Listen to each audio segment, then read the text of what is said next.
Welcome, everybody. Simon Rosenberg here from Hopium Chronicles. We're here in the next installment of our new post-election series that we're calling What Happened and What Comes Next.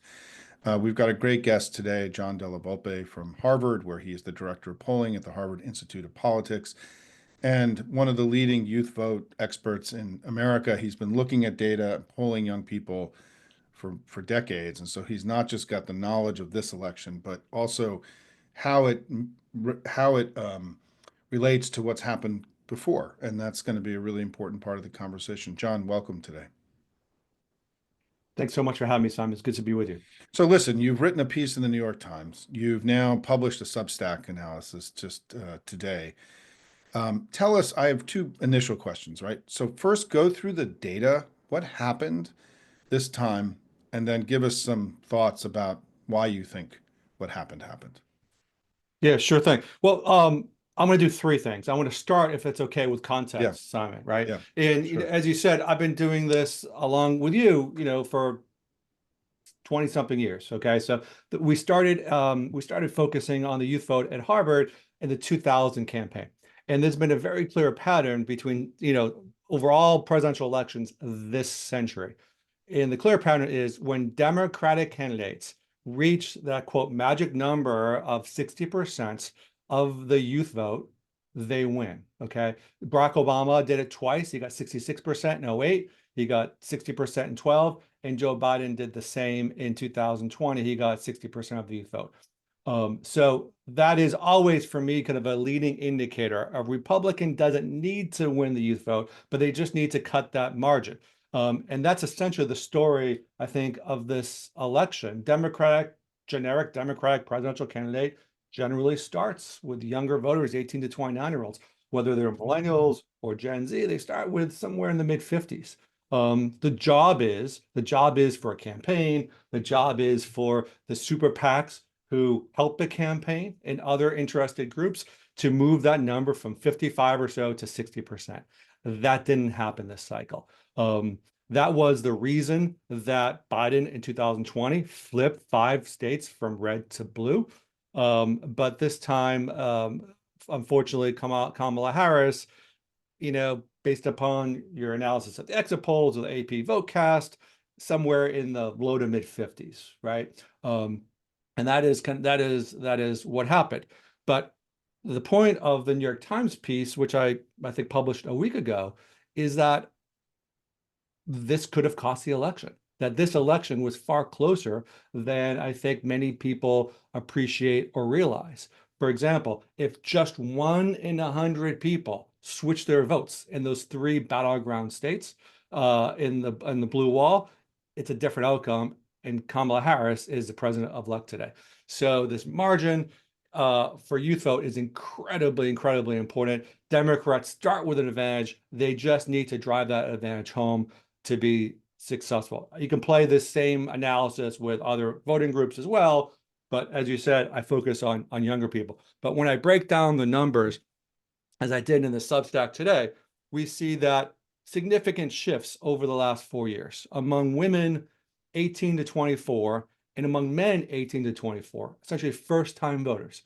These are folks who came of age politically, not under Trump 1.0, okay, but under Biden's administration. There's a 22-point shift away from Democrats among these 18 to 24-year-old voters. What's interesting, though, is the 25 to 29-year-old voters, the voters who came of age actually during Trump 1.0 and had some context, okay? And also the last couple of years, they barely shifted. I mean, men actually became maybe 4 points more likely to support Harris, and women just women slipped a couple of points. So it's such a no shift for the 25 to 29-year-olds. All this movement was among these first-time voters. That's a significant thing that happened in one. And then obviously there's this emerging gender gap, which is significant and played significant role, specifically in the Rust Belt, specifically in Pennsylvania, where early estimates are there was a 62-point gender gap. Okay. So the combination, Among 18 to 29-year-olds? among 18 to 29-year-olds, yes. Yeah. It was essentially, 40, 50 points in most of those states. It seems to be most narrow in Georgia and largest in And John, if I can just in jump in, Pennsylvania. if Yeah, I can just jump in, what that means is that yeah, Donald Trump won young men, right? I mean, the gap was so yeah. significant that he actually, can you just talk about that? Because I think that's the thing that is so, to me, when I looked at this data, Donald Trump handily, it wasn't just that he cut into our margins, right? But that he handily won, he actually won young men, right? He won, yeah, it was specific. He won young white men and young Yep. Latino, Hispanic men. Okay. So for example, he won black men by 65 points, slipped 12 points from 2020. I'm sorry, Harris won black men by 65 points, but there was a 12-point leakage. But Trump won Latino men by 4 points. Okay, and he won white men in college and white men not in college under the age of 30 by significant margins. It's shocking, right? And it's a huge development in our politics. I should say that I have three kids in this age cohort. My kids are 19, 22, and 24 right now. And so I know a little bit about this age cohort through both glory and struggle. Yeah, And yeah. and I'm not, none of this is terribly surprising to me, actually, what you're laying out. And now let's talk, John, a little bit. And by the way, I failed to mention that in addition to working at Harvard, you also have a polling and analytics company called Social Sphere, and which is also allows you to see things outside of just the Harvard polling. And that's something that I neglected to mention, and it's an important thing, is that the inputs that are driving your understanding are not solely through the polling you did for Harvard, but also through other work that you've done, which helped inform this work. So let's talk why. I mean, this was, certainly I think this was an unexpected outcome for many, particularly in our side. It has enormous implications for how we rebuild our majority coalition or reimagine our majority coalition going forward. Because one of the things that I just want to state up front was that I was very involved 20 years ago in helping identify for Democrats this new emerging coalition that was there for us of young people and Hispanics, which allowed us, this is a really important sort of orientation point. In the four presidential elections from 1992 to 2004, we averaged 47% of the vote in those four elections. After we embraced, after the '04 election, because it really happened in the '06 midterms prior to Obama then embracing it in 2008, us leaning into the Hispanic and millennial vote as we did in the midterms in 2006, Obama got 53% of the vote. In the four elections since 2006, we've averaged, not including this one, right? In the four that followed, we averaged 51% of the vote. It was the best showing of the Democratic Party in national elections since FDR's four presidencies. And Mhm. that high margin that we got, that strong performance, was driven to a huge degree by our very strong performances with Hispanics and young people, which emerged 20 years ago. And Trump broke right through those two kind of core groups that were instrumental in getting us from 47 up to 51, during this period. And so we're not going to spend, and whenever you talk about young people, John, it's important for people to realize that you're also talking about Hispanics, because Mm. Hispanics are so young and there's an enormous amount of overlap here, right, between these two groups, because the Hispanic community in the United States is just demographically far younger than the rest of the population. And so let's talk about why, John. I mean, this is so significant because, you've heard, is in terms of how we go forward, we are going to have to restitch back together our historic margins with young people and Hispanics, or we're going to have to find some other path to a majority. Yeah. And I would just love to get your thoughts about why you think this all happened. What happened? I think, I think the headline, Simon, is that those voters, younger voters, a larger proportion of younger voters in this cycle, and certainly younger Hispanic Latino voters, chose to vote on issues related to financial independence, economic security, pragmatism over ideology, right? every spring semester for 20 something years, we ask a series of a dozen plus questions around typology. I don't necessarily see this significant shift away from views related to the involvement of government to solve the systemic challenges that we face.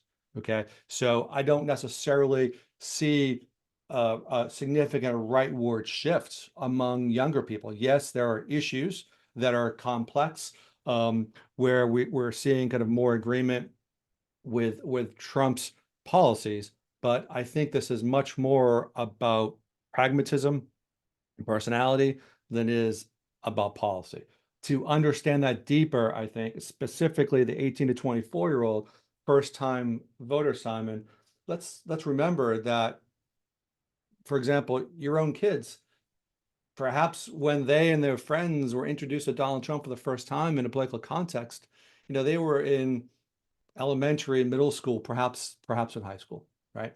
And they viewed him, um, I believe, based upon like the dozens and dozens of focus groups and thousands of interviews I conduct every year, more of an anti-hero than a villain. This is someone who, especially those younger males, specifically the younger male Hispanic Latino folks, we're considering what it means, right, to be kind of masculine in American society, and the idea of standing up and using your voice, against the establishment is something that younger people thought was cool or funny, or perhaps a version of masculinity that they might try to kind of develop within their own persona. That's kind of part one, right? And that older, younger voter, that young person who I say is 28, 29 years old, they had a very different experience, right? They were experiencing Charlottesville and the excuses of Charlottesville, right? They were experiencing the lack of recognition after Mandalay Bay in Parkland. They were experiencing pulling out of Paris, or putting Bannon on the National Security Council. Okay, very, very different experience. So these young first-time voters, fast forward just a couple of years, towards the end of that administration, and they are spending literally thousands of hours locked down in isolation, because of COVID. They're spending more time online, and they're hearing basically kind of some significant portion, I believe, of what they're hearing through podcasting and other networks is mis and disinformation, right? And it's painting Democrats as weak and Republicans as strong. So you have this combination of factors. And then by the time they turn 18, 19, 20 years old, obviously we see rise of inflation and increasing cost of living happening, not under Trump, but under the Biden administration. Okay, so this is essentially kind of the pattern that a significant number of younger first-time voters were living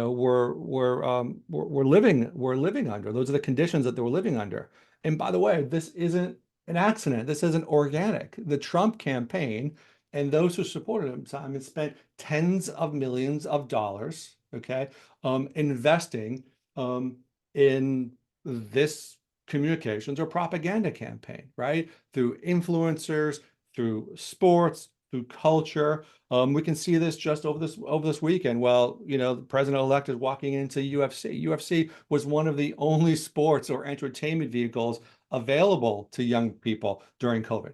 Okay, so this is not organic. This is something that was carefully, I think, kind of calculated and considered. Meanwhile, I don't think that the Democratic Party really had a counter narrative to this, and we can see this carry all the way through this election, Simon. From what I've read and analyzed, I saw in the three blue wall states that Trump and the Republicans spent 10 times as much money invested in targeting young men in those states than Harris and her ally. So why are we surprised? Yeah, I think if you have time, I mean, I want to air a few things out here, and is that as somebody who was home here with three teenagers during COVID for a while, I can tell you that I have viewed, and in my own writing at Hopium, I have been writing about this for years, that I think we also misunderstood to some degree the disruption of COVID, that we sort of Mm, we as a family in the reelection campaign and our communication in 2024 sort of reduced it down to inflation when it was much bigger than that, particularly for young people. I mean, I think for young people, the thing that I've observed having three kids in this cohort, one is they grew up with Donald Trump as the president, right? I mean, so there was this sort of sane washing of him, if you want to call it that, that he was a figure to be admired because he had been president of the United States. And they grew up with him as like part of their lives. And he wasn't the buffoonish fool. He was somebody of admiration and respect because he had been president. And so there was already baked into this age cohort sort of a normalization of Trump and a relationship to him that was very, very different. Because I always found with my own kids that if my wife and I would say something negative about Trump, there would be a defense mechanism. My kids saying like, mm, "Hey, he's the president." Like even though ideologically there was this kind of like he's the father figure. Slow down. And so I think mhm, this younger cohort had a different relationship with Trump than many other older people did, as you pointed out. But B, I think we misunderstood we underestimated or misunderstood, I think, what the disruption was in America over the last 4 years. mhm, The disruption was inflation, but that came out of COVID. I mean, we just went through one of the biggest social disruptions in the history of Western civilization, right? Where everybody's lives were upended, but particularly for young people who didn't have what we had, which is that we'd been around for time and we could put this in context. And this was such an earth-shattering event for them, taken out of school, taken out of their social networks. Young men were then pushed into these more online communities, which, if any of you know about gaming, it is right-leaning and libertarian and anti-establishment in a very profound way.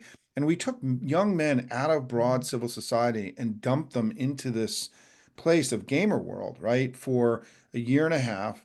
And the level of and they found comfort and friends and places that kept them, going during this period, right? And so I do think that part of my own view about the close of the campaign broadly was that we should have been talking more about our successful moving the country through COVID. That Joe Biden was given one big assignment in 2020, which is that he had to get us to the other side of COVID successfully, which he did, by the way. And where we and that yes, inflation came out of it, but it came out of this massive disruption that everybody knew was a massive disruption, right? There was understanding that some of this inflation that took place, or large amounts of it, were due to this disruption that happened in our society. And so I think the way that we closed the campaign by telling everybody that prices was too high, as opposed to saying, which was essentially making Trump's argument for him, instead of talking about the effort we had to get us to a place of greater safety and security, and that we had not finished that job, is going to be a very big part, I think, of the conversation. And one of the reasons I was so anxious to talk to you, because I do think in some ways we all kind of just flushed COVID and that whole period out of our minds, but it wasn't out of the minds of voters. It was still lingering, the sense of uncertainty and insecurity. And, are we on firm ground? And we needed to make, I think, a stronger case that we had gotten us to firm ground, that we were there on the other side of inflation and we had made enormous progress. But I think your insights about young people and what happened to them during COVID is deeply resonant with my own experience with my kids, right? mhm, mhm, Who I think, and I think particularly for my two young, I have a 24-year-old uh, young man, he's not a boy anymore, and a 22-year-old. And, they were heavily exposed to gamer world during this period, and so these are important insights, John. And I think that the question I have, let me go back to another piece of this, because you mentioned it in your Substack piece, is that I think it's important also for us to think of the concept of lived experience as something that is in part a political construct, right? It's that how you understand the world is informed by the media and the communities that you're a part of. It's not, and we know this now because even just in the last few days, Republicans now are positive on the economy again when they were negative on it, 2 weeks ago. So there's already been a dramatic shift in their understanding the economy, all of a sudden their lived experience went from being the economy was the worst in 50 years to it being really good in the last 2 weeks. And so talk a little bit, because you mentioned lived experience, right, as a way of Yeah. starting to understand this. Can you go into that a little bit deeper? Yeah, I think this is so very, very, very important. And this is one of the critiques I made in the Substack and then the previous New York Times piece that campaigns, I think Democratic campaigns, in my personal view, have been basically kind of walled off in what I call an algorithmic fortress. Okay. Where we look at people by zeros and ones, data, rather than actually spending time with them. Okay. And asking them, Simon, what's a good day? What keeps you up at night? Okay. And trying to knit the degree to which government and politics is relevant in their lives. And as I also mentioned in today's Substack, you can't really model a young voter. There's not a lot of data on younger voters, right? They're coming of age in real time. So understand this lived experience is so incredibly important. So we talked a little bit about that COVID experience, but what that maps out to is the fact that 3 out of 4 young men in this country who voted, okay, 3 out of 4 um, have serious concerns about their future, so much that it stresses them out on a regular basis, more days than not of the last 2 weeks. All right. There's a significant mental health crisis, a crisis in confidence. Younger men, relative to younger women, are far less likely to date and be in romantic relationships. They are far less likely to be in the workforce compared to men of other generations at this age, and they are far less likely to be in college. And you add all that up, means they are far more skeptical or have less confidence about what their future might be, right? Can they ever like have a job that is able to save money to buy a home? Because the number of younger men I talk to, one of the reasons that they tell me that they're not like in dating or more, other kinds of relationships is because they're not confident that they could quote provide, right? Or be kind of a stable partner to someone else. So understanding, I think, the effect of COVID and how younger people deal with this on a day-to-day basis, I think is absolutely, absolutely critical. That's part one. Okay. We need to do more time listening to all voters, specifically, I think of younger people. One. The second part of it is that you mentioned is the Biden-Harris administration success on COVID. Okay, that is something that I think more young people than not would actually say that Trump was more successful, despite the fact that it happened under Right. him, because they remember the stimulus. They still remember the stimulus check and putting a few $1,000s in the bank accounts of people that they know, love, and respect. Okay, it gets, I think, Simon, to a broader point um, of of of the inability of the Biden-Harris administration to competently communicate their successes. Okay, big piece of this. You had record turnout in 2020, and there was a very clear agenda. It was to invest in climate, to invest in student loan forgiveness, to make some progress on gun violence prevention. All those three things happen, but very few young voters understand that. So what you have is you have an administration that has delivered more for young people than any administration I'm familiar with in decades, who don't get credit for that. Okay. Don't see the fact that big things can happen under government. One, they've got this crisis in confidence. They're concerned about their own economic future. And then you position that against someone who, again, they see as president that they view him as a more successful president than Biden, actually, and who's injecting confidence and promising, a pragmatic approach to somewhat pragmatic approach to the economy and their views, that will provide them some independence. So that's basically kind of how I think I see this, and listening to these dozens and dozens of focus groups, I'm not surprised. I'm not surprised how it ended up. Can't be. Well, and I think just two other points I want to add. One is that I have often written about how in 2020, we won COVID voters 3-1, and Biden was elected because of COVID and to solve COVID. I Mm, mean, and on the yeah. economy, Trump beat us on the economy. On voters who said the economy was their number one issue, which was far fewer than COVID voters, we lost those voters 81-18, right?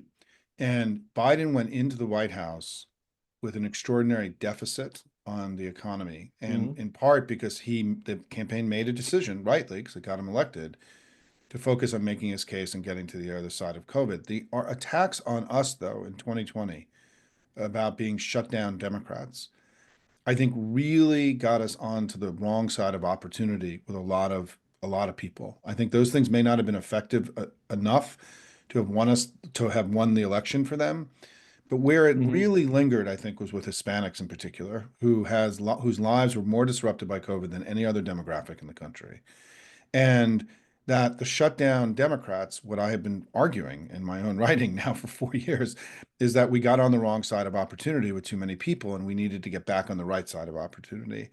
And, not only did Trump do all the things that you're talking about, do these culturally, things where he went on the podcasters they listened to, Joe Rogan and all the other guys, and UFC and Yeah. everything else. But the other two things that I think we have to explore and come to understand is one is this association with very successful business people like Elon Musk, I think was really important for a lot of young men in terms of being around these guys are successful, they know how to make money. That's what I need to be able to do in my own life, right? Right. And then the second thing is I do think this huge spend that happened by Polymarket and the fake red wave polling that they did this time. This was, I think, a campaign in part to speak to young men about how Donald Trump was a winner and that they Yeah. viewed him as a guy who was around successful business people. These are people that don't have strong opinions about politics, to your point, right? They're emergent in their views, they are persuadable. And what they saw was this flood of stuff around crypto and the betting markets, stuff that's connected to them culturally, where Donald Trump was winning. And he was winning and he was winning and he was winning and he's a winner. And I think that we're going to come to understand this whole poly market, betting market, the Red Wave 2024 polling thing was in part to speak to this targeted audience as part of their communication to say that I want to go with a winner, a guy who's creating jobs and around guys like Elon and wealthy, successful people, and he's winning in the polls and he likes crypto and all this other stuff, which is all then these other cultural touchstones, right? For young men Yep. who are aspiring to be able to feed their families and build a living. And I think we got really I look, I made a big deal about the Republicans dropped 100 polls in the last few weeks of the election to push the polling averages to the right. They wouldn't have done that if there wasn't a reason for it, right? It's not something that people are sitting Mhm. around their butt and they're trying to figure out something to do. And they did it because they wanted people to go into that final week of the election thinking Trump was winning, which they successfully pushed all the polling averages and all the forecasters ended up tipping towards Trump 2 weeks before the election. But I think there was a micro part of that that was Yes. also flooding social media with he's winning and we're losing. And I think it was those two things I think were part of all Yes. and because we know that people broke at the end. I mean, we have data that's Yes. fascinating Yes. data that I've been writing about over the weekend from the exit polls. I haven't spent as much time with AP Vocast, but the exit polls showed that a week out, it was 49-49, and the late deciders broke to Trump. And the late deciders, as you know, are often young people too, right? And Of so, course. yeah, and in part, they were told a week out that Donald Trump was winning. All the forecasts had him winning the election. 538 had him winning, right? You know, Nate Silver, which was all over Polymarket and the betting and the crypto sites, all the crypto and betting sites had Trump winning 55, 60%. And you're sitting there and you're like trying to make up your mind, and one guy's winning and he's in your social feeds everywhere, successful business guy, I can make more money. And then versus us, which didn't really dive into that space and contest it very aggressively. That's the key point. Didn't contest it very aggressively, not just with the billions of dollars. Let's be honest here. Billions and billions of dollars were spent just in the last several months. Okay. And I'm not sure what percentage were invested in tapping into what you talked about, like the emotions and the psychology of that voter that we just talked about, okay, who is so deeply concerned about ever affording a home, so deeply concerned about ever being able to have we're not even talking about the American dream. We're talking about some stability to allow them, you know, a family, Simon. Okay. How much of those billions of dollars were invested in that? Okay. Very, very few. Instead, what younger men heard was what I think many Democrats viewed as a silver bullet, which was a 2022 silver bullet, which is the reversal of Roe v. Wade. That's, I think, what they heard rather than a bigger idea about who they are and what their America can look like. Okay. But again, this is something that I believe Democrats largely did not contest. Donald Trump looked at this electorate, in my view, 4 or 5 years ago and says, well, he needs to win more votes, okay, than he did in 2020. He probably had a ceiling, though he improved, he did have a ceiling with women. So the only option, right, was going to be younger male first-time voters. He invested in that. And he understands the emotions and the psychology at this particular moment in time. And listen, Democrats, so many people were invested in volunteering in their communities and spending their own money to travel to swing states. So many of them inspired by you in this community. And I feel horrible that so much that they didn't have more support, I think, from the top down to add a more clear vision of what America would be like under Harris administration. I So feel John, let's terrible talk about that. about let's wrap up by saying what do we do now? I mean, and it seems like at the very least that we need to now contest this space more aggressively, right? I mean, like any other demographic group or age cohort or anything else, if you don't contest, you shouldn't expect to have good results. I mean, we're going to need to do a lot of listening, I think, as you pointed out, but talk a little bit about what your recommendations are to the family about how we go forward now.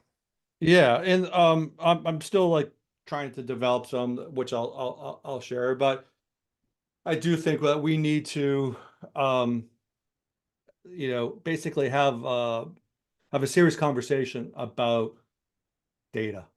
Okay. And that I think we need to begin to invest in truly listening at every single level in politics. I would invest, you know, a percent of what Future Forward just spent, a percent, maybe 2% over the next several years, okay, and embed ourselves in the communities that we clearly don't understand. Okay, if we understood Hispanic Americans today, it wouldn't be a 30-point shift. If we understood younger voters, we would be more competitive. Okay, so we need to invest ethnography, qualitative, town halls, real polling at that level. I think that's the number one most important thing. One. The second thing is that I think we need for younger people, a bigger call to action and a vision that can connect younger people across traditional ideological and political lines because they are blurred. They are blurred. We can see this disconnect between people who are significantly far more likely to be kind of pro-choice who are voting for Trump. So we need to understand that the politics of this generation are not as ideological as they are practical at this point. And we need we need to message to that. We need to recognize their fears and we need to develop essentially kind of a new platform and some bigger ideas. I think one of the ideas I talked about a few pieces ago in the New York Times is a renewal, Simon, I know something that you care deeply about in national service and potentially military service, right? Something that since FDR, every 30 years, Democrats have renewed the commitment to national service. That's something I think that the last time we did that was AmeriCorps under Bill Clinton. And that's something I think that is an idea that scores of younger people, 2/3 to 3/4, support Democrats as well as Republicans, Hispanics, blacks, and college, non-college, whites, et cetera. A bigger idea and vision around that. So we need to listen deeply, invest millions of dollars in listening to counter and to add data into the algorithm into the algorithms of voter file. That's part one. The second thing we need to do is we need to develop a new kind of framework for how younger people thinking about politics that goes beyond traditional, progressive and liberal ideals to and recognize the practical nature of the degree to which they're suffering and concerned about their economic future too. And the third thing, there needs to be a big idea that we can rally to. I make the case for national and military service and renewing that, especially I think during this time. And I don't want to say much more than that because I think we need to listen. I'm not going to Yeah. sit here and prescribe things that don't have necessarily kind of grounded in what people think and want to believe. Yeah, and I think the other thing that, the campaign, listen, I don't envy the job that both Kamala Harris and the campaign had. I mean, this was the degree of difficulty of everything they Yep. pulled off was incredible. And I think there was always going to be things that didn't get done right or get done at all just out of expediency and the sort of the crisis that emerged after the debate in June. And so much went right in this campaign and so much, but I think the key thing for us here is that the campaign started diving into this world of influencers and podcasters and everything late. And we are still in a place in our family, I think, where this stuff is still a little bit too kind of new for us. I mean, as opposed to it Mm-hmm. being integral and core. We still have this sort of belief in democratic politics that we run campaigns and we talk to the media, the legacy media, and that's how we conduct ourselves. And the right has created an entirely different way of we've known this from Fox News, but now they continue to innovate, right? I mean, they've innovated through these podcasters and these influencers that are largely male. Trump spent an enormous amount of time on these, even in some cases, very obscure podcasters and communities that he would go into. And one of the things that Joe Trippi and I talked a lot about in an interview I did with him last week is this idea of communities and networks and trusted networks that as people migrate away from legacy media, they're moving into these homegrown communities like Call Her Daddy, right? I mean, that was a very good thing reaching to young people that really mattered to my 19-year-old daughter. That had a big impact on her, that Kamala was like going out and hanging out in a place. But there's all these other places we have to go hang out. I mean, we sort of view the old world as like you'd go to the bagel shop, right, and go meet voters on a Saturday morning. And now, Firehouse, yeah, yes. right. So now they're hanging out in all these online communities that are, that we have to map and come to, as you pointed out, the listening part.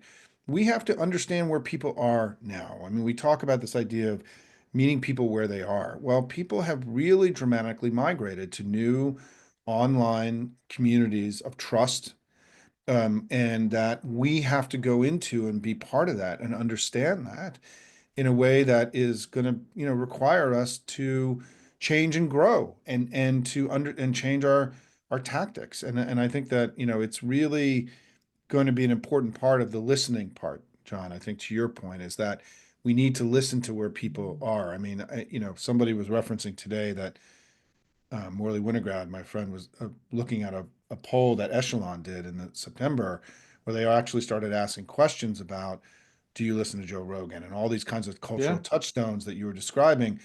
I'm willing to bet that very little work has ever been done in really trying to understand the gravity of the migration, that for young, or not even migration, young people were never there in the first place, right? I mean, it's not a migration. I mean, my kids, and I saw this with my oldest son. I mean, when he was 15 years old, he was building computers from scratch because he watched this guy, Linus Tech Tips, who Me too. was really important to him. And Linus was this far more important to him than I was in his life, right?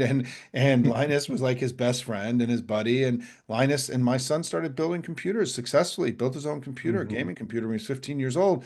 by hanging out with Linus, and there's just this idea of these trusted intermediaries, these teachers, these people that are guiding them through their lives that are online, and that we have to go get in there too and compete in that place, because that's where people, and particularly Yeah. young men, are spending a lot of their time.